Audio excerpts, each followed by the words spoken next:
자, 시간 우리 함께 교독하며 읽은 호세아 6장 1절에서 11절까지의 말씀을 가지고 진노보다 큰 하나님의 사랑, 오늘 두 번째 시간입니다. 신앙의 목적은 복받는 것이 아닌 하나님을 알아가는 것이다.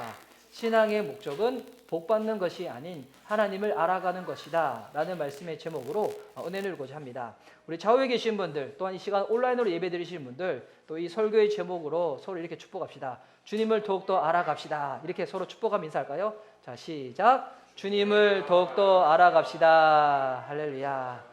또 이 시간 또 온라인으로 예배 드리신 분들도 또 이 예배를 통해서 하나님 더욱더 알아갈 수 있는 은혜가 또 더해졌으면 좋겠습니다. 저희가 지금 호세아서 예언서 말씀을 쭉 보고 있습니다. 이 예언서 말씀을 쭉 읽다 보면 이 내용 자체가 심판과 징계의 내용들이 많이 있다 보니까 그러니까 읽기도 전에 마음이 참 이렇게 어려워질 수 있는 이 성경입니다. 이 성경 이름도 여러분 이렇게 좀 생소하시죠? 여러분 성경 평소에 또 잘 안 보시는 분들은 호세아서가 어디 있는지 또 이렇게 또 2월달 큐티 본문은 또 아모스, 오바댜, 뭐 요엘 막 요런데 뭐 오바댜가 뭐 성경 이름이어서 막 이렇지 않아요. 예. 성경 이름도 생소하고 배경도 잘 모르고 그런데 좀 힘을 내어서 읽어보려고 딱 하는데 느껴지는 풍은 자꾸 심판이고 징계이고 그런데 또 이상한 목사님 설교는 자꾸 길어지고 저도 지난주에 설교하고 난 다음에 제 설교가 너무 길었다는 이 피드백을 많이 받아서 진짜 이 주중에 각성해가지고 제가 제 설교 다시금 잘 안 듣거든요. 근데 예전에는 좀 자주 들었어요. 모니터링을 자주 했는데 요즘은 다시 잘 못 듣겠어요. 들으면 자꾸 이렇게 오삭거리고 오글거리고 그래가지고. 근데 이번 주는 제가 다시 힘을 내어서 다시 주중에 설교를 들었어요. 제 설교가 도대체 얼마나 긴가, 무엇을 제어해야 될 것인가 했는데 진짜 이렇게 제가 솔직하게 말씀드리는 게 딱 들었는데 뺄 게 없는 거야. 뺄 게 없는 거야. 그래서 제가 어떻게 될까 고민하다가 본문을 좀 더 줄이든지 해야 되겠다. 이렇게 본문 이렇게 잡으니까 또 본문의 내용들을 다 나누려고 애쓰다 보니까 설교가 자꾸 길어져가지고 하여튼 예언서도 어려운데 목사님 설교도 길어지고 이만저만 여러분 마음이 참 쉽지 않으실 거라고 그 고충 저도 충분히 이해를 합니다. 근데 중요한 것은 여러분 이 성경은 하나님의 독백이 아니에요. 주님이 홀로 그냥 궁시렁궁시렁 그러는 것이 아니라 우리를 향한 하나님의 메시지거든요. 이스라엘을 향한 하나님의 자녀들을 향한 주님의 메시지라는 겁니다. 그렇기 때문에 어떻게 될까요? 꼭 읽고 들어야 한다는 거예요. 여러분 들어야 될 대상이 들어야 할 시기를 놓쳐버리고 다른 곳에 가서 인생의 교훈과 팁을 얻겠다고 하면 어떨까요? 그러면 못 쓰는 거죠. 여러분 인간의 지혜는 한계가 있습니다. 우리도 무언가 뭐 일을 하거나 뭔가 뭐 신앙이든 사업이든 어떤 진로든 뭐 할 때 사람들을 통해 가지고 무언가 물어보기도 하고 정보를 얻기도 하잖아요. 그것이 뭐 꼭 필요 없는 건 아니지만 근데 그때 우리가 늘 또 가지고 있어야 될 생각이 여러분 인간의 지혜는 한계가 있다는 겁니다. 여러분 인간은 어리석게도 우리 인생을 스스로 구원할 수가 없는 존재잖아요. 근데 그 사람한테 무언가를 다 기대하며 나아가는 것 자체가 여러분 그게 한계가 있을 수밖에 없다는 겁니다. 그 인간의 이 어리석음은 참 이게 아쉽게도 밑도 끝도 없이 계속 지속이 된다면 그때 하나님은 하나님의 자녀들이 하나님을 찾지 않을 때 주님이 어떤 방법을 쓰시는가 그때 쓰시는 주님의 방법이 고난이고 징계인 거거든요. 왜냐하면 인간이 정말 잘 안 알아듣기 때문이에요. 이 보니까 이 사람의 이 욕심이라는 거, 욕망이라는 거 있잖아요. 시간이 지나면 지날수록 저도 아직까지 좀 젊지만 이 욕망이라는 게 시간이 지나니까 조금씩은 줄어드는 것 같아요. 근데 이 욕망보다도 훨씬 더 큰 문제가 있는데 인간한테 있는 문제. 그 뭐냐면 인간의 고집이에요. 고집. 사람의 고집은 너무나 센 거예요. 호세아서를 읽을 때마다 성경을 읽을 때마다 이 사람의 고집이라는 게 얼마나 센지. 여러분 사람이 죄를 지어서 심판당한 것 같죠? 아니에요. 모든 인간은 죄인이기 때문에 심판당할 수밖에 없는 건데 하나님이 그래도 구원해 주잖아요. 사랑을 보내주시는데 그 사랑을 받지 않으려고 하는 인간의 고집 때문에 망하는 거예요. 인간의 고집이라는 게 그토록 센 거거든요. 그런데 감사하게도 여러분 사람의 고집보다도 훨씬 더 센 게 있습니다. 그게 뭐냐면 우리 하나님의 고집이라는 거예요. 인간이 언제까지 자기 고집을 계속 피우다가 언제 정도 되면 그 고집을 좀 꺾으려고 하는 때가 있습니다. 언제 꺾는지 알아요? 야, 이러다가 내가 진짜 죽겠다 싶을 때. 뭐 그때는 이 사람이 자기 고집을 꺾어요. 누가복음 15장에 보면 이 탕자의 비유가 있잖아요. 이 둘째 아들이 아버지가 죽기 전에 이미 아버지한테 가가지고 자기한테 물려줄 유산을 달라고 해요. 그 재산 가지고 이제는 해외로 가가지고 재산 다 탕진해 버리잖아요. 여러분, 재산 다 탕진했을 때도 돌아갈 생각을 안 해요. 뭐 언제 돌아가는지 알아요? 죽겠다고 싶을 때 돌아가는 거예요. 이러다가 나 아무것도 못하고 못 먹고 죽겠다 싶을 때 그때 아버지를 기억해서 집으로 돌아가는 거예요. 그때 돌아갈 때 이 둘째 아들이 돌아올 때 아버지가 어떻게 됐습니까? 이 자식 이제야 정신 차렸네. 일단 맞고 한번 시작해보자. 이랬나요?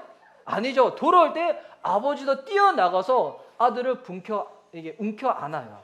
왜 아들을 왜 안냐면 율법서에 보면 아버지의 재산을 탕진해가지고 집 나간 자식들은 돌로 때려 죽여도 괜찮다는 그 율법이 있거든요.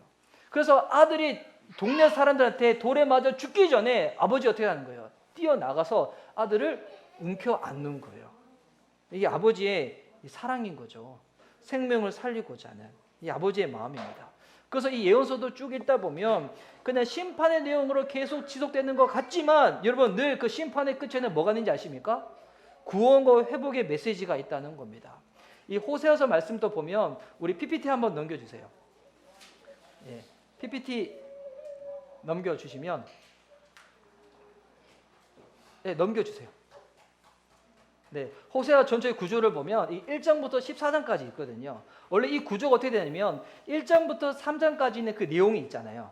그 호세아가 음란한 여인 고멜을 만나고 또 새 음란한 자식을 놓고 이 이야기가 동일한 이야기가 4장에서 11장, 12장에서 14장에도 이 내용 계속 반복되어지는 내용이에요. 근데 이게 어떻게 반복되어지냐면 이 내용들을 보면 앞부분에는 다 심판과 징계의 내용이 있어요. 그런데 1장과 3장에서 뒷부분에 뭐가 있냐면 주님의 회복의 메시지가 있고 4장과 11장에도 처음에는 징계와 심판을 시작하지만 그 끝부분에는 하나님의 회복이 약속되어져 있고 마지막 12장과 14장에도 심판으로 시작하지만 그 끝 내용은 뭐냐면 하나님의 치유와 회복으로 이루어지고 있다는 거예요.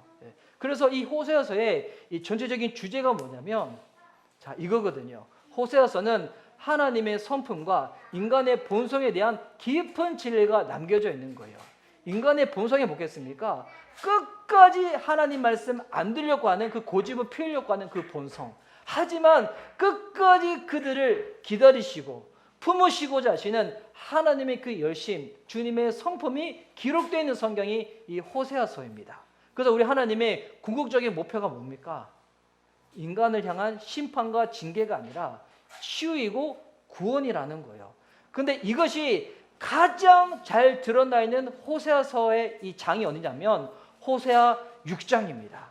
우리 1장부터 14장까지 내용 중에서 가장 봉우리 같은 내용이 뭐냐면 호세아서 6장이거든요. 그래서 저희가 지금 새날 경건 예배랑 금요 부흥 예배를 살피면서 원래 이 호세아서 6장이 이번 주 중에 새날 경건 예배 때 한번 살펴봐야 될 성경이었어요. 예. 새날 경건 예배 들으시는 분들, 큐티 하신 분들은 아실 거예요. 근데 그때 제가 호세아 6장을 안 다뤘어요. 왜 안 다뤘는가? 우리 주일날 다루고 싶어가지고 이왕이면 더 많으신 분들이 들을 수 있도록 그렇게 다루고 싶어서. 그래서 이 호세아서 6장을 보면 이 하나님 아버지의 마음, 호세아서의 중심 주제가 담겨져 있는데 그래서 이 6장은 먼저 우리 하나님의 초대로 시작하고 있습니다. 6장 1절 말씀. 6장 1절 말씀 우리 다 함께 한번 읽도록 하겠습니다. 자, 시작. 오라 우리가 여호와께로 돌아가자. 여호와께서 우리를 찢으셨으나 도로 낫게 하실 것이요 우리를 치셨으나 싸매어 주실 것임이라. 자, 하나님이 지금 초대합니다. 오라. 주님께로 오라는 거예요. 그런데 초대에 응하지 않으려고 하는 거예요. 이스라엘 백성들이. 왜 초대에 응하지 않으려고 하는가? 이 초대가 나한테 얼마나 필요한 초대인지 그들이 지금 못 느끼기 때문인 것입니다. 그러니까 그들은 지금 그들의 영적인 상태가 어떠한 상태인지를 모르고 있다는 겁니다. 그 상태에서 계속 고집을 부리니까 하나님이 매를 드셔가지고 그들을 치신 거예요. 그래서 그들의 지금 상태는 찢어진 상태, 상한 상태라는 거예요. 이 상태에서 내가 누구를 만나야지 치유받을 수 있고 나을 수 있는지 이 백성들이 지금 모르고 있다는 거예요. 그러니까 사람들이 왜 하나님을 안 찾으려고 하는가? 왜 하나님을 안 믿으려고 하는가? 큰 두 가지 이유가 있어요. 내가 지금 어떤 상태인지를 모르는 거예요. 더불어서 하나님이 어떤 분인지를 모르는 거예요. 여러분, 주님 앞에서 신앙생활을 시작할 수 있을 때 먼저 회개로부터 시작하는 거잖아요. 어떤 자가 회개하는 겁니까? 내가 죄인임을 깨닫는 자가 회개하는 거예요. 내가 죄인인데 내가 이 죄로부터 어떻게 구원받을 수 있을까? 이 구원을 시켜줄 수 있는 분을 아는 것으로부터 시작해서 회개가 이루어지는 거거든요. 여러분, 인간은 어떤 상태입니까? 하나님을 떠난 모든 인간은 이 죄인의 상태라는 겁니다. 그러니까 하나님 없이는 우리가 도저히 살 수 없는 존재인데 사람들은 다 착각을 하고 있는 거죠. 나 혼자서도 잘 살 수 있고 내 삶 가운데 아무리 어려움과 고난이 닥쳐온다고 할지라도 내가 노력하면 힘써서 애쓰면 나는 스스로 구원받을 수 있을 거라고. 제가 이 세 가지 성경 공부할 때 가끔씩 나누는 비유인데 우리 이제 가까이 있는 이 대학을 보면 큰 호수가 있잖아요. 근데 겨울철에 가다 보면 이것이 얼어 있어가지고 또 눈까지 내리면 이게 운동장인지 호수인지 구분이 안 되는데 제가 이 학교에 처음에 고3 마치고 시험 치러 왔었을 때 그때는 제가 그거에 운동장인 줄 알았어요. 알고 봤더니 운동장이 아니었어. 봄에 갔더니 이게 호수였어요. 근데 이제 이 호수는 그때 대학생들이 생일이 되면 사람들을 자꾸 밀어넣는 이 안 좋은 게 있었어요. 그래서 저도 그 호수에 한 3번 정도 빠졌었거든요. 그 호수에 빠지면 에이즈 빼고 다 걸린다고 했는데 저는 에이즈는 안 걸렸어요. 안타깝게도 탈모는 왔는데 물에 빠져서 왔는지 잘 모르겠지만 근데 이제 저는 지금이야 수영을 할 줄 알지만 만약에 여러분 수영 못하는 사람이 그 호수에 빠지다고 칩시다. 어떻게 해야지 살아날까요? 아무리 힘써서 외친다고 해도 살아날 수가 없어요. 아니면 내가 내 머리카락 붙잡고 나오면서 살 수 있을까요? 저는 붙잡을 머리카락도 없는데 어떻게 살 수 있을까요? 수영을 할 수 있는 사람이 능력이 있는 사람이 무언가 이 신호줄을 보내든지 들어가서 그들을 건져내야지만 살 수가 있는 거잖아요. 여러분, 인간이 죄인이다. 어떤 상태인가? 우리는 죄의 늪에 빠져 있는 거예요.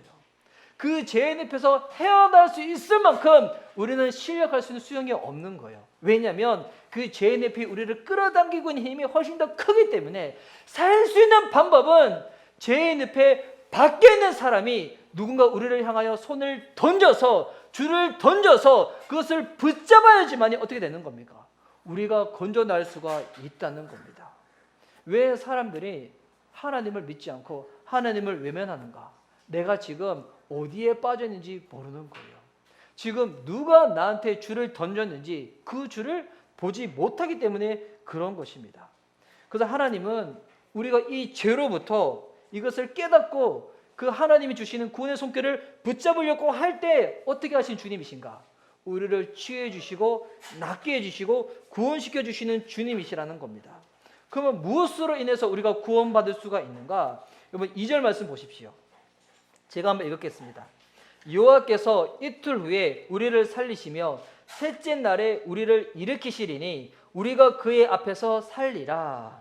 자, 이틀 후에 살리시며 셋째 날에 일으키신다는 겁니다. 여러분 여기에는 두 가지 중요한 사건이 중첩되어 있는 거예요. 하나의 사건은 구약의 사건이고요. 다른 하나의 사건은 신약의 사건인데 우리 구약 시대 때 모세가 이스라엘 백성들을 이끌어 가지고 광야 땅에 나오고 난 다음에 하나님이 이스라엘 백성들 가운데 율법을 주시고자 할 때 시내산으로 부르시잖아요.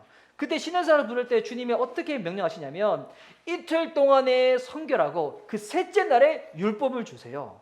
그래서 출애굽기 19장 10절과 11절 말씀인데 제가 한번 읽어드릴게요. 출애굽기 19장 10절과 11절 여호와께서 모세에게 이르시되 너는 백성에게로 가서 오늘과 내일 그들을 성결하게 하며 자 얼마 동안 성결하는 거예요? 이틀 동안. 그리고 그들에게 옷을 빨게 하고 준비하게 하여 셋째 날을 기다리게 하라. 이는 셋째 날에 나 여호와가 온 백성의 목전에서 시내산에 강림할 것임이라. 주님이 시내산에 왜 강림하시나요? 이 구정 설 연휴니까 세배 받으시려고? 그거 아니겠죠. 말씀을 주시려고.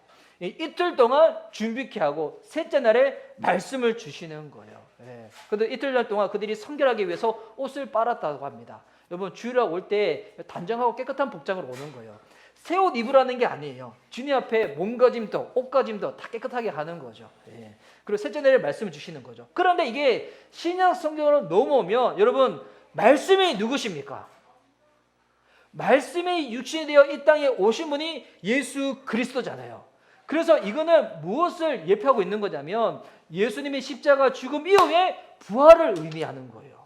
그래서 고린도전서 15장 3절과 4절 말씀 제가 한번 읽어드릴게요. 자, 내가 받은 것을 먼저 너에게 전하였노니 이거는 사도 바울이 고린도 교회 성도들한테 복음이 무엇인지 설명하는 거거든요. 이는 성경대로 그리스도께서 우리 죄를 위하여 죽으시고 장사 지낸 바 되셨다가 성경대로 사흘 만에 다시 살아나사.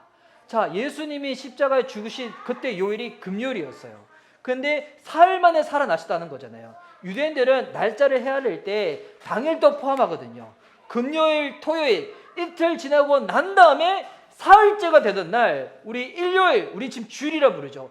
주일 새벽에 예수님이 부활하신 거예요. 그래서 이 호세아 6장 2절 말씀은 어떤 말씀인가? 바로 오실 메시아를 통하여 이스라엘을 회복하신다는 말씀입니다. 하나님의 자녀들 예수님을 통하여 우리가 회복된다는 겁니다. 예수님을 통하여 그 말씀을 통하여 회복된 자들은 어떻게 살아가는 겁니까? 6장 2절 후반절에 보니까 우리가 그의 앞에서 살리라. 여기서 산다는 것은 영어로 live예요. live. 살아간다는 것. 여러분 우리는 누구 앞에서 살아간다고요? 예수님을 인하여 구원받은 자들, 말씀을 믿고 구원받은 자들은 바로 주님 앞에서 살아간다는 것입니다. 여러분 꼭 기억하시기 바랍니다. 오늘 주일 예배뿐만이 아니라 여러분이 일상의 삶을 살아가는 동안에도 누가 여러분 앞에 계시다는 거예요. 주님이 우리 눈앞에 계시다는 겁니다. 이게 코람데오라고 하거든요. 헬라어로 주님 앞에서 살아간다고. 여러분 이것만 우리가 실제로 믿더라도 우리의 삶은 달라질 수밖에 없을 겁니다. 내 눈앞에 주님이 계신다. 내 눈앞에 와이프만 있는 것이 아니라 주님이 계신다. 여러분 우리가 말하는 거 행동하는 거 달라지겠죠.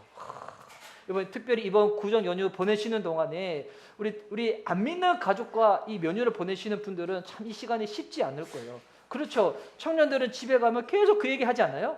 너 언제 결혼할래? 언제 남자 데려올래? 언제 자매 데려올래? 그런 얘기 안 하세요? 내어놓으셨나? 나이가 어린가? 근데 그럴 때 여러분 그런데 우리 가족이 아직 신앙이 없어. 믿음이 없어. 그러면 또 모일 때마다 자꾸 제사 지내려고 하고 막 그럴 때 얼마나 힘듭니까? 또 음복하라고 하고 그럴 때 여러분 그때 단호하게 말씀하시기 바랍니다. 내가 몸이 약해서 저는 술 안 먹을게. 이게 아니라 내가 예수님 믿기 때문에 저는 술을 금하겠습니다. 이렇게 해버리는 거죠. 왜? 내가 주 앞에서 살아가기 때문에. 쉽지 않지만 그와 같은 믿음의 결단이 여러분 주님께서 우리를 더욱더 은혜 가운데 믿음 가운데 붙잡아 주실 줄 믿습니다. 이렇게 주님께 나아갈 때 주님은 우리를 어떻게 대하실까요? 여러분 3절 말씀입니다. 그러므로 나와 있죠. 그러므로는 앞부분의 내용들을 받아서 딱 결론을 한번 치는 거잖아요. 이 3절 말씀 우리 함께 읽도록 하겠습니다. 자, 시작. 그러므로 우리가 여호와를 알자. 힘써 여호와를 알자. 그의 나타나시면 새벽빛 같이 어김없나니 비와 같이 땅을 적시는 늦은 비와 같이 우리에게 임하시니라 하니라. 아멘. 그래서 주님을 어떻게 해야 된다고요? 주님을 알아야 된다는 거예요. 힘써 여호와를 알아야 한다는 겁니다. 우리가 지금까지 신앙생활하면서 가지고 있었던 오해들이 좀 있어요. 좀 부족한 부분들이 있는데 이 뭐냐면 지금까지 우리는 신앙생활을 잘한다는 것이 교회에서 지시하는 것을 반복적으로 잘하면 그것이 신앙생활 잘하는 것이라고 생각들을 많이 해왔습니다. 근데 요즘은 코로나 시기 이후에 반복적으로 하는 것 자체도 잘 못하는 시기가 와버렸어요. 그런데 여러분 반복적으로 무언가 하기는 하는데 거기에 진리를 통하여 얻는 기쁨이 없으면 어떻게 될까요? 매너리즘에 빠지는 거예요. 그러다가 번아웃 되게 되고 탈진에 이르게 되는 것입니다. 그런데도 우리가 주일날 예배를 안 되면 뭔가 찝찝하니까 그냥 예배를 드리긴 드리는데 어떻게 예배 드리는 거예요? 생명 없이 기쁨 없이 그냥 습관 돼버려가지고 거룩한 습관은 좋은데 기쁨에 빠져버린 상태에서 하는 종교적인 습관이 돼버려가지고 그것이 마치 신앙생활의 전부인 양 그렇게 가버린다는 거예요. 여러분 진짜 슬픈 비극이죠. 기쁨의 원천이 되시는 주님을 예배하면서도 불구하고 기쁨이 없는 거예요. 탈진에 이르러버리고. 여러분 신앙은 무엇입니까? 하나님과의 관계입니다. 하나님과의 관계이기 때문에 하나님을 알아갈 때 주님 안에 있는 그 기쁨과 그 은혜가 우리에게도 오는 것이고요. 그리고 그로 인해 가지고 내가 관계 맺고 있는 그 모든 것들이 새롭게 정립이 되어지는 겁니다. 나와 신앙 공동체 안에 있는 믿음의 교우와의 관계, 나와 신앙이 없는 불신 이웃과의 관계, 나와의 관계, 이 모든 관계에서 변혁이 일어나는 것입니다. 주님을 알아갈 때 그 은혜가 임하게 돼가지고 기쁨이 임하게 돼가지고 다르게 대하며 나아가는 거죠. 그래서 진짜 예수님 믿잖아요. 그러면 부부 관계도 새로워지고요, 가정도 새로워지고요, 직장 생활도 여러분 내 마음가짐이 새로워지다 보니까 그 환경은 똑같지만 대하는 나의 태도와 기쁨이 달라지게 된다는 것입니다. 그래서 제가 종종 얘기하지만 세계의 복음화보다도 훨씬 더 중요한 것은 뭐냐면 내가 주님을 알아가고 닮아가는 겁니다. 그러면 여러분 세계 복음화는 더욱더 앞당겨진다는 것입니다. 여러분 생각해 보세요. 이 애인이랑 연애를 하는데 이건 이제 비유입니다. 애인을 너무 사랑해가지고 애인이 생일날이 된 거예요. 그래서 그 집 앞에서 비를 쫄딱 맞고 꽃을 들고 기다리고 서 있다. 사랑하면 그렇게 할 수 있겠죠. 저도 제 아내랑 연애 때 제 아내의 집이 인천인데 그때는 진짜 사랑의 감정이 충만해가지고 제가 인천까지 데려다주고 다시 인천에서 도로 그랬었거든요. 지금은 그렇게 할 게 안 할까요? 지금 그렇게 할 필요가 없죠. 왜? 같이 살기 때문에. 그런데 여러분 만약 이거를 거꾸로 해가지고 비를 맞고 꽃을 들고 서 있어야지만 사랑하는 거다. 이렇게 얘기할 수가 있을까요? 여러분 이게 비슷해 보이지만 완전히 다른 거예요. 전자는 신앙이고요, 후자는 종교인 거예요. 그런데 한국 교회가 지금까지는 후자가 마치 신앙인 것으로 여겼다는 거예요. 여러분 한국 교회 성도들의 특징이 있어요. 한국 교회 성도들이 그래도 열심히 많아가지고 어떤 특징이 있냐면 진짜 세 가지를 잘해요. 주일 성수, 11조, 새벽 예배. 이 세 가지 되게 잘하거든요. 나는 그러지 못하는데 앞으로 잘하시게 될 겁니다. 그런데 여러분 이게 잘 생각할 게 하나님을 사랑해서 주일 성수하고 11조하고 새벽 예배 드리는 성도랑 내가 복받기 위해서 내가 무언가 이렇게 해야지만 주님이 나를 심판하지 않을 것 같아가지고 주일 성수하고 11조하고 새벽 예배 드리는 성도, A 성도와 B 성도가 있다 칩시다. 눈으로 보기에는 구분이 안 가요. 왜? 똑같이 예배드리고 똑같이 헌금하고 똑같이 새벽 예배 나와서 기도를 하니까. 그런데 여러분 이 속에 내면의 동기는 완전 다르죠. 지금 눈에는 당장 비슷해 보이지만 이게 몇 년이 흘러가고 5년, 10년이 지나간다고 칩시다. 어떻게 될까요? 한 명은 기쁨으로 계속 지속하고 있겠지만 다른 한 명은 어떻게 될까요? 무거운 종교의 짐에 눌려가지고 기쁨 없이 완전히 화석화되어 버린 종교 신앙으로, 종교 생활로 의무감만 가지고 나가게 되는 거예요. 그래서 이게 주일 성수 11조 새벽 예배를 가르치는 것도 중요하지만 여러분 이거보다 훨씬 더 중요한 게 뭘까요? 하나님을 아는 겁니다. 주님을 안 만큼 어떻게 된다고요? 주님을 사랑하게 된다는 겁니다. 그래서 이 한국 교회가 제가 보기에 큰 두 가지 위기가 있어요. 뭐냐면 첫 번째는 세상과 달라져야 되는데 세상을 자꾸 닮아가고 있다는 거예요. 전자는 복음화예요. 세상과 다른 거. 근데 세상을 닮아지려고 한다. 이게 뭘까요? 이게 세속화거든요. 제가 설교를 그래도 이렇게 저는 처음 이렇게 사역을 했었을 때부터 이렇게 대학생 청년들 주일학교 사역을 하다 보니까 이들은 집중하는 이 스팸이 되게 짧잖아요. 그러다 보니까 순간순간 집중력을 늦추지 않기 위해 가지고 제가 일부러 개발을 시켰어요. 어떻게 하면 설교를 재밌게 할 수 있을까? 이 분위기를 쫙 전환시켜 가지고 집중하면 나갈 수 있을까? 그래서 개인적으로 저 만나다 보면 또 되게 재미없잖아요. 말도 잘 안 하고 혼자 조용히 있는 거 좋아하고 묵상하는 거 좋아하고 그리고 혼자 이렇게 막 이렇게 주님 묵상하는 거 좋아하고 막 그러잖아요. 근데 설교지에 딱 보면 너무 재밌는 것 같고 막 그 제가 예전에 그런 오해를 많이 받았거든요. 전도사님 때는 너무 재밌었는데 여러분 목사님 되더니 재미 없어진 것 같다고. 아니에요. 원래 재미없었던 사람이었어요. 근데 설교 때만 재밌게 하려고 되게 애썼거든요. 근데 여기서 중요한 거, 여러분 설교를 재밌게 하려고 한다고 해도 여러분 설교 자체의 의미는 재미 추구가 목적이 아니잖아요. 여러분 교회를 재미를 추구해서 나온달까요? 아니죠. 여러분 교회는 의미를 찾아가는 거예요. 만약 재미를 추구한다면 여러분 세상이랑 게임이 되겠습니까? 게임 안 되죠. 저 수영하는 거 좋아하고 자전거 타는 거 좋아하고 또 등산하는 것도 너무 좋아해가지고 이번 주에도 제가 북한산 갔다 왔거든요. 너무 재밌어요. 저는 저 같이 올라갔던 목사님 계신데 그분은 허덕허덕 대시는데 저는 올라 너무 재밌는 거예요. 혼자 막 올라가 그랬었거든요. 예. 근데 저 왜 그렇게 하는지 알아요? 건강 삼아서 가지고 아니에요. 건강 위해서 운동 삼아서 그게 아니라 저는 진짜 재밌어서 하는 거예요. 재밌어서. 만약에 재미로 추구한다. 그러면 여러분 이게 기도하고 말씀 보고 예배 보는 거랑 이게 비교가 되겠습니까? 안 돼요. 어떤 분들은 기도하고 말씀 보고 예배 드리는 거 재미없어서 안 한다는 분이 있어요. 말씀드리고 싶어요. 그게 맞는 거예요. 그게 맞는 거예요. 기도할 때마다 너무 재밌고 말씀 볼 때 너무 재밌고 나 재미없으니까 안 한다. 여러분 신앙생활은 재미 추구가 목적이 아니라는 거예요. 재미를 추구하고 싶어서 신앙생활 하시는 분들은 오래 못 가요. 신앙생활 왜 하는 것인가?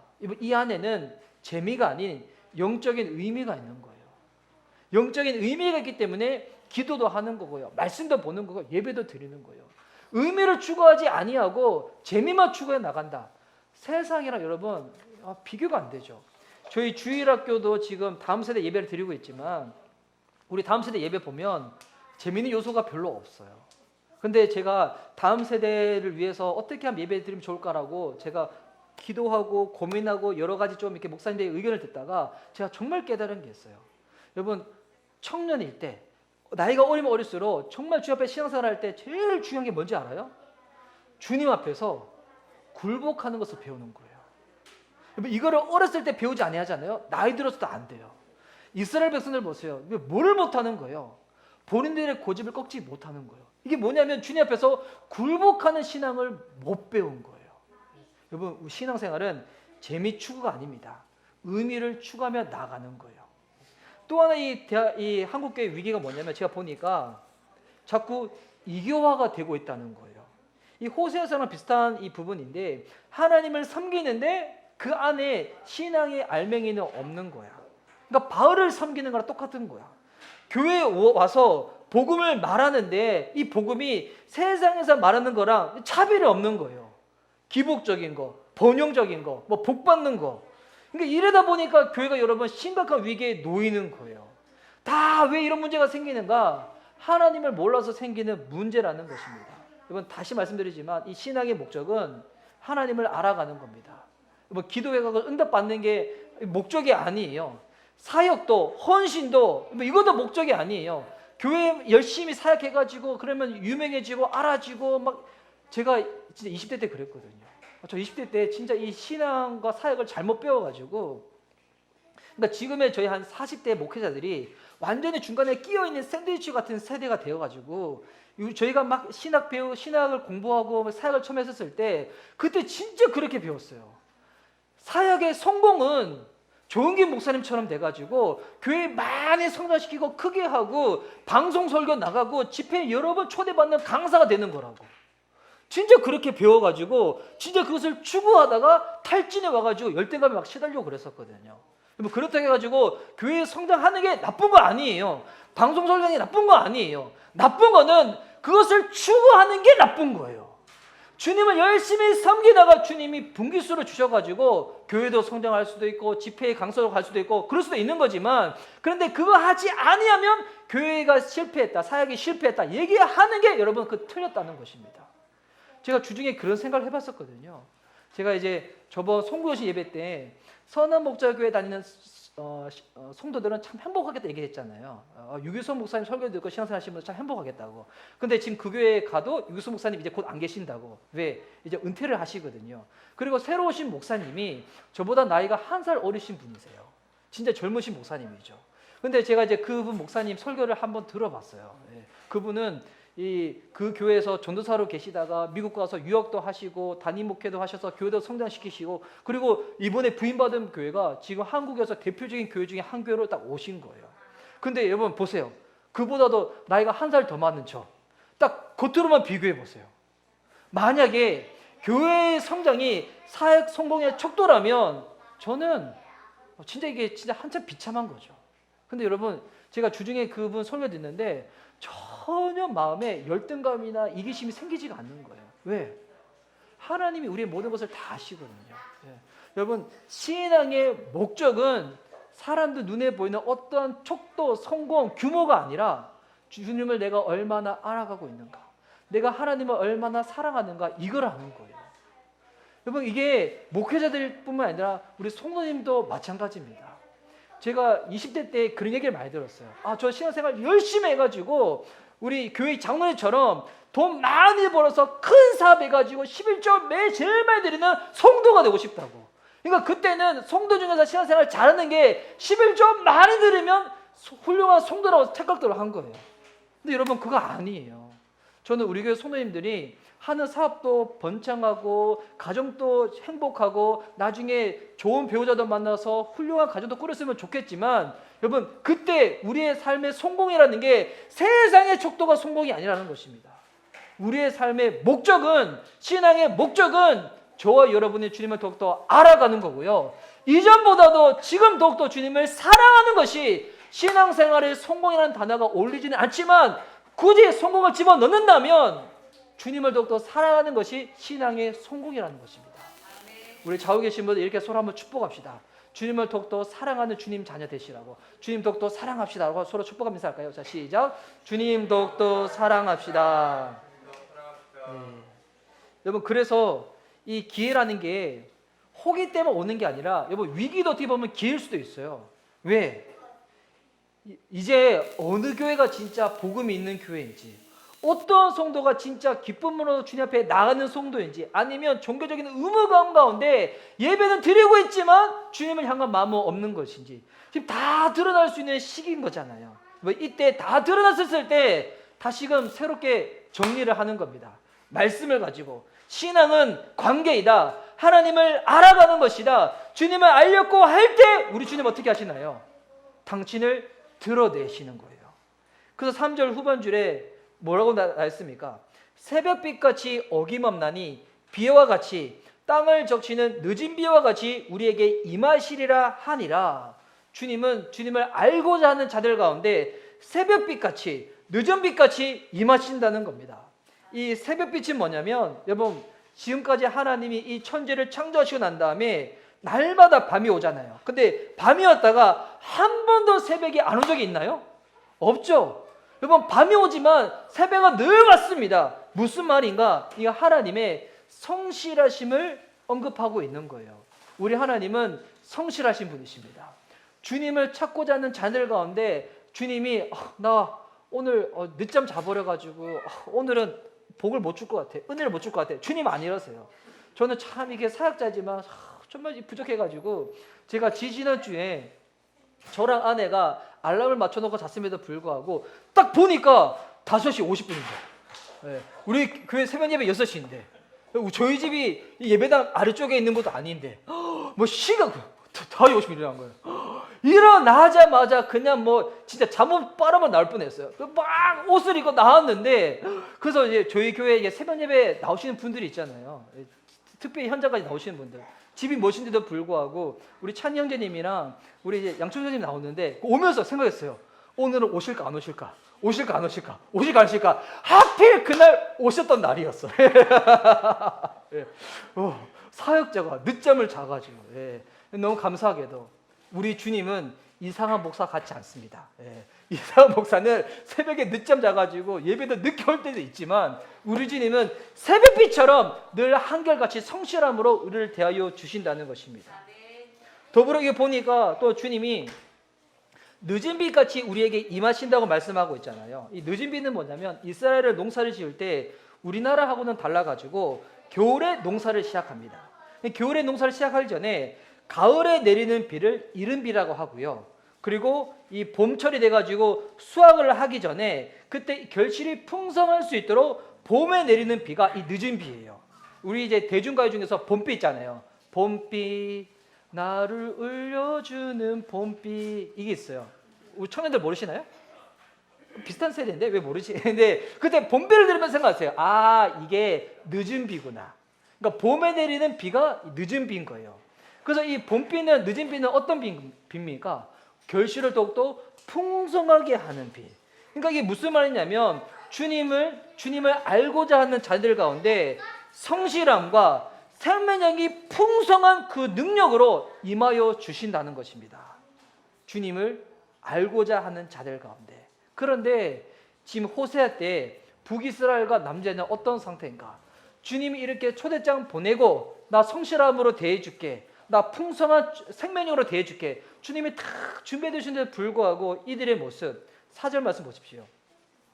에브라임아 내가 내게 어떻게 하랴? 유다야 내가 내게 어떻게 하랴? 너의 인내가 아침 구름이나 시 없어지는 이슬 같도다. 에브라임은 북이스라엘을 지칭하는 표현이라고 말씀드렸죠. 그 북이스라엘을 이룰 때 가장 큰 지파가 에브라임이었기 때문에. 그러니까 주님이 이들 향해 이렇게 호소하고 있는 거예요. 내가 너를 어떻게 할까? 내가 너를 어떻게 할까? 최근에 저희 둘째 아들을 대하는 저의 아내의 모습 같습니다.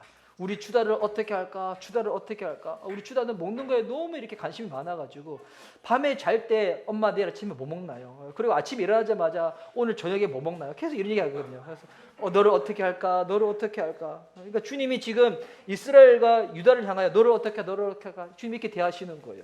근데 보니까 너의 인애가 구름이나 시 없어지는 이슬 같다는 거예요. 이게 무슨 말이냐면 힘써 알겠습니다. 말은 하는 거야. 말을 하는 거야. 목사님, 저 주님 너무 알고 싶어요. 교회에서 양육 안 하나요? 교회 성경 보면 저 꼭 할게요. 말을 했는데 막상 양육 신청할 때 신청 안 하는 거야. 이런 거예요. 자, 우리 기도합시다. 하나님, 올해 저 기도 열심히 하겠습니다. 기도 뜨겁게 하겠습니다. 그런데 한 번도 금요 부흥 예배, 한 번도 새벽 예배 안 나오는 거야. 물론 뭐 꼭 나야지만 기도 열심히 하는 건 아니지만, 그러니까 이게 뭐냐면 말만 하는 거예요. 말만 하는 거. 그러니 어떻게 되는가? 태양이 뜨면 사라지는 구름이나 이슬처럼 언제 그러냐는 듯이 싹 사라져 버린다는 겁니다. 지속적이지 못하고 변덕이 많은 그 이스라엘의 모습을 주님이 지적하시는 거죠. 뭐 4절 말씀 보면서 가슴이 뜨끔하신 분들이 있나요? 지금 혹시 성경에 내 모습이네 라고 쓰시는 분들이 있나요? 네. 그러니까 우리들의 모습이랑 비슷하지 않습니까? 그럼 이럴 때 주님이 어떻게 하실까요? 계속 고집 부려서 주님 안 찾으실 것 같아. 이때 주님이 아픈 방법을 사용하시는 거죠. 5절 말씀 보십시오. 그러므로 내가 선지자들로 그들을 치고 내 입의 말로 그들을 죽였노니 내 심판은 비처럼 나오느니라. 주님이 선지자들을 보내어 경고하시고 경고했음에도 불구하고 계속 고집을 피우니까 경고하신 대로 심판을 하신다는 것입니다. 제가 이 얘기 자주 하죠. 지혜가 뭐가 지혜라고요? 맞기 전에 깨닫는 게 지혜라고. 근데 우리는 꼭 맞고 난 다음에 깨달으려고 하는 거야. 근데 더 어리석은 백성이 있어요. 맞고 난 다음에도 안 깨닫는 백성들. 뭐 어쩔 수가 없어. 어쩔 수가 없어. 그러면 주님이 이런 백성들 향하여서 무엇을 가장 원하시는지 이 호세아서의 주제의 9절이 나옵니다. 6절 말씀. 이 6절 말씀은 나중에 우리가 다 암송했으면 좋겠습니다. 자, 6절 말씀 우리 다 함께 한번 큰 소리 읽도록 하겠습니다. 자, 시작. 나는 인애를 원하고 제사를 원하지 아니하며 번제보다 하나님을 아는 것을 원하노라. 아멘. 자, 이 성경 구절 때문에 교회 안에 있는 자매들 중에서 인애라는 이름이 그렇게 많아요. 여러분 이름 중에서 제사라는 이름 봤어요? 제사는 없죠. 인애라는 이름이 그렇게 많아요. 이 성경 구절 때문에. 자, 이 말씀은 어떤 말씀이 있는가? 주님이 제사 드리지 말라는 말씀이 아니에요. 제사 드리는 거, 예배 드리는 거 중요한데 그보다도 더 중요한 게 있다는 거예요. 그게 뭔가? 인애라는 거예요. 하나님을 향한 진실한 사랑.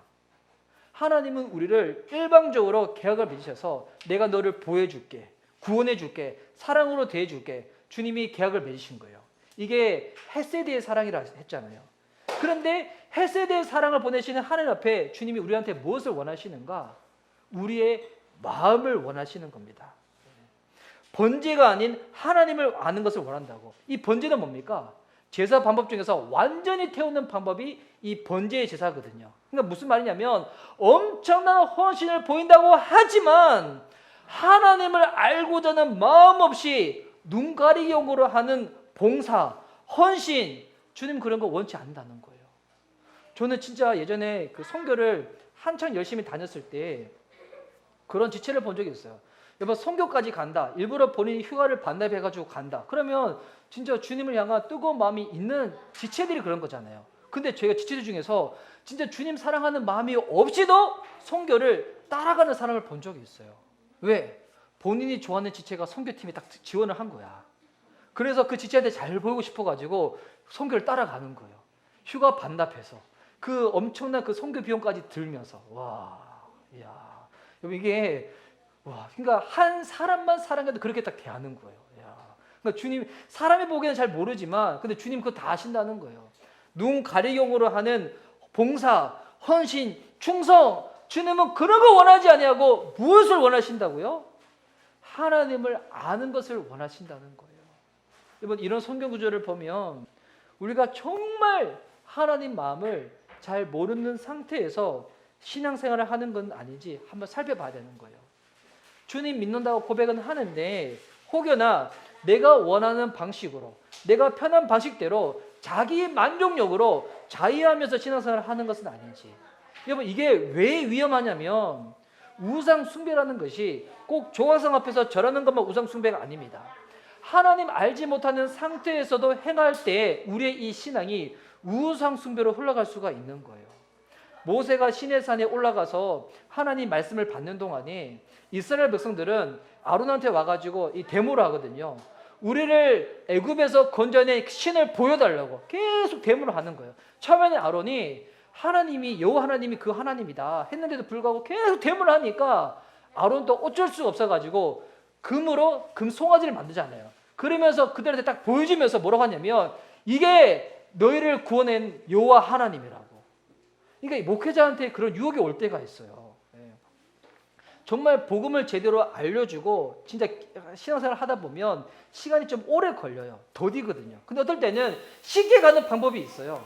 뭐 방법이냐면 작전 기도 같은 거 딱 하면서 막 100일 기도 같은 거 하면서 100일을 하루도 빠지고 다 드려야지 주님이 복 주십니다 하는 거예요. 자, 청년들 우리 훌륭한 배우자 만나고 싶나요? 이번에 40 기도를 해서 한 번도 빠지지 않고 기도를 해야지 주님이 이상한 목사님 같은 형제를 만날 수 있도록 복을 주십니다. 한 명도 안 나오겠죠. 막 이렇게 무언가를 짜가지고 조건부를 제시해서 하는 거예요. 이렇게 하다 보면 제 성도님들은 마음이 되게 이렇게 순수해가지고 다 따라가 진짜. 그리고 그렇게 해서 무언가 진짜 비스무리하게 응답받으면 주님 복주다 생각하고, 만약 그렇게 했는데도 불구하고 내가 무언가 응답받는 게 없어. 그럼 주님 앞에 이게 삐져버려가지고 그다음부터 막 이렇게 주님 앞에 섭섭한 마음은 나가고. 이게 유혹. 백성들이 원하는 대로 들어주는 거. 근데 그때 주님이 이 모세한테 경고를 하시거든요. 지금 이스라엘 백성들 부패했다고. 지금 부패해가지고 지금 나를 찾지 않고 금송아지 집 앞에 절하고 있다고. 그러면서 그 부패의 핵심이 뭐냐고 뭔지 주님이 콕 집어서 알려주세요. 이거 출애굽기 32장 8절에 나와 있는데요. 출애굽기 32장 8절 말씀 우리 함께 읽도록 하겠습니다. 자, 시작.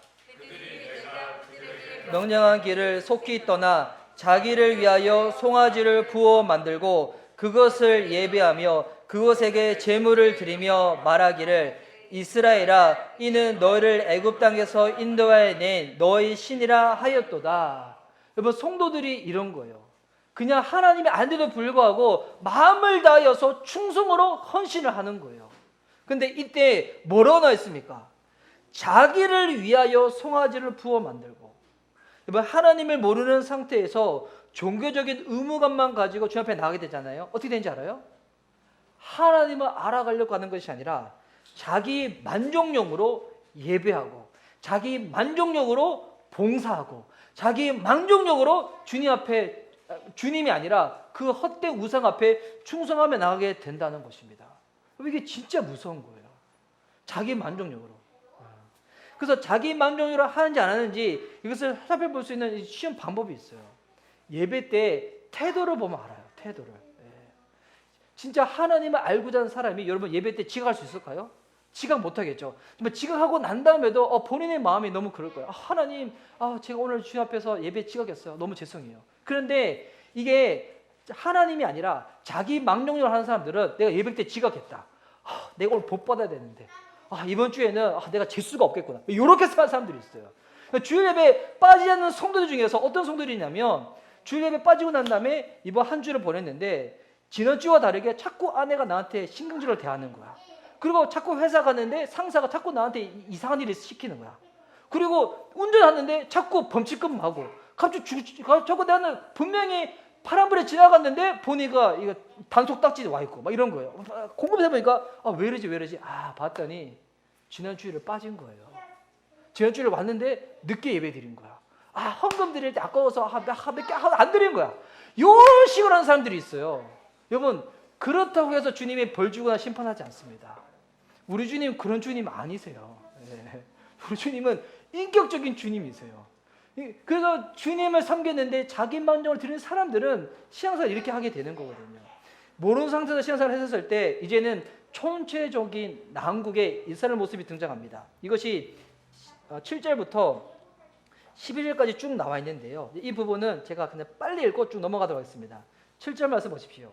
그들은 아담처럼 언약을 어기고 거기에서 나를 반역하냐느니라. 자, 아담이 왜 하나님의 언약을 어겼습니까? 하나님보다 다른 것을 더욱더 좋아 보이기 시작하는 그 순간부터. 이스라엘 백성들이 그런 거예요. 하나님보다 다른 것이 좋아 보이는 순간부터 주의 언약을 어기며 반역을 하는 거죠. 그리고 8절과 9절. 길라앗은 악을 행하는 자의 고울이라 피 발자국으로 가득 찼도다. 강도떼가 사람을 기다림같이 제사장의 무리가 세겜길에서 살인하니 그들이 사악을 행하였느니라. 여기 보니까 길라앗과 세겜이라는 두 지명이 나오죠. 이 길라앗과 세겜은 뭐냐면 이 도피성이 있는 곳이에요. 그러니까 도피성은 뭐냐면 사람을 실수로 죽인 사람들이 그 죽인 사람의 가족들에 의해 가지고 보복을 당하기 전에 공정한 재판을 받을 수 있도록 임시로 보호할 수 있는 곳이거든요. 그러니까 이번 주에 우리 이제 강수성도님 기르고 있는 그 강아지가 저희 집 도피성으로 와 있었던 거였죠. 임시로 보호를 딱 받고 있었던 거였죠. 그러니까 이 도피성은 사람들한테 공정한 재판을 받을 수 있도록 주님이 보호해주는 공간인 거예요. 그래서 거기서 공정한 재판을 누가 하는가? 제사장들이 재판을 하는 건데, 근데 여기 보니까 8절과 9절 말씀에 제사장 무리가 지금 뭘 하고 있다는 거예요? 살인을 행하고 있다는 것입니다. 그러니까 주님 앞에서 먼저 예배를 섬기고 주의 율법을 지켜낼 자들이 먼저 율법을 어기면서 예배를 망가뜨리고 이 살인을 행하고 있다는 것입니다. 10절 말씀. 내가 이스라엘 집에서 가증한 일을 보았나니 거기서 에브라임은 음행하였고 이스라엘은 더럽혀졌느니라. 자, 하나님이 이스라엘 백성들을 대할 때 지금 인격체로 대하고 있는 거죠. 지금 부부 관계이기 때문에 이스라엘 영적인 상태 가증하고 음행하고 더럽혀졌다는 것입니다. 그러니까 이게 하나님 앞에서 지금 범죄를 하고 있다는 거죠. 그리고 11절 말씀. 또한 유다여 내가 내 백성의 사로잡힘을 돌이킬 때에 내게도 추수할 일을 정하였느니라. 이 호세아 6장 앞부분에 5장에 보면 지금 남유다가 북이스라엘을 침공을 하였거든요. 그때 하나님이 이 남유다도 북이스라엘의 이 음행으로 말미암아 남유다를 잠깐 쓰시는데 남유다도 어떻게 된다는 겁니까? 남유다 역시도 하나님께서 지금 심판의 때를 보시면서 지금 언젠가는 벌하시겠다는 것입니다. 그러니까 예외가 없다는 거예요. 각자 행위대로 주님께서 다 보응을 하시겠다는 것입니다. 그러니까 이때 이스라엘의 모습이나 지금 우리의 상황이나 각자의 상황을 딱 봤을 때도 여러분 우리의 지금 신앙의 행태를 보는 거예요. 마음의 중심을 보는 거예요. 내가 지금 주님 앞에서 정말 올바른 바른 신앙의 모습으로 나가고 있는 것인가? 어떻게 보면 다 절망적인 상황이죠. 주님을 알아가기보다도 다른 것을 알려고 하는 이와 같은 상황. 그런데 이런 상황에서도 제가 감히 말씀드릴 수 있는 것은 여전히 하나님의 백성에게는 소망이 있다는 것입니다. 왜 우리에게 소망이 있는 것인가? 우리가 무언가 잘해서 그런 것이 아니라 이 하나님의 초대는 아직까지도 유효하다는 것입니다. 그렇게 우리의 소망의 근거는 우리의 어떠한 열심과 어떠한 나의 행위가 아니라 오직 하나님의 인내이고 하나님의 인애이고 우리 주님의 긍휼인 줄 믿습니다. 지금이 어떤 때인가? 돌이켜야 될 때인 것입니다. 주님께로 나갈 때인 것입니다. 하나님을 그 어느 때보다도 힘써 알려고 내 마음으로 결단할 때라는 것입니다. 여러분, 지금 여러분의 손 위에 지금 붙잡히고 있는 여호와의 초대장 있으신가요? 여러분의 지금 마음에 그 집에 주님이 다 초대장을 보내신 거예요. 이제 오늘이 어떤 순간인가? 하나님이 그 초대에 응해야 할 때입니다.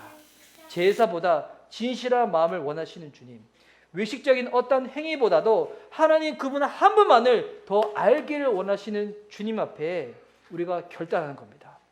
여호와를 알겠습니다. 제사보다 인애를 원하시는 주님, 번제보다 하나님을 아는 것을 원하시는 주님 앞에 제 마음을 드리며 나아가겠습니다. 여러분, 올 한 해 우리 계속 주님을 알아가는 것 가운데 마음 드리고 힘쓸 수 있는 저와 여러분 될 수 있기를 예수님의 이름으로 축복하는 바입니다. 아멘.